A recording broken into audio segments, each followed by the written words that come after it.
boy Sway. I'm gonna let you in on what I'm doing. Just doing a little hot shotting. All right. So today I'm dealing with some fencing and some metal material.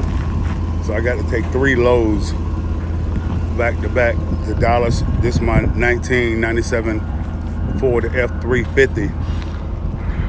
Paid for a Power Stroke 7.3 turbo diesel. So a lot of times you got different people. You know, you can go ahead and get in what level you want to get into. But I just want to get in at the entry level. The big thing is start making money. But the good thing about this old truck is it's a tank and it runs forever. You know, I got a standard 24-foot Tiger trailer. Getting ready to upgrade to a 40-foot to get that real money. But a lot of times entry level, you get in, stay below 26,000 pounds. You don't need all the licenses and the classifications. Just stay in your lane.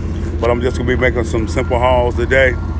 Probably pick up a few dollars. All right, so I guess this is my first entry talking about hot shotting, and I'm not gonna be talking about a lot of money and everything you can do. You can do what you want to do. Everything depends on what you put in it. But the biggest thing is if you make a good connection, you got some good steady flow, just make sure you stay safe and do everything right and take your time and try to stay on the right side of the law. But the biggest thing is, man, even when people load your stuff, watch how they load your stuff and let them load so they'll be responsible, but make sure it's loaded right. You make sure you secure it. All right, so it's your boy Sway. That's the first entry, I think. Holler at y'all later. Peace.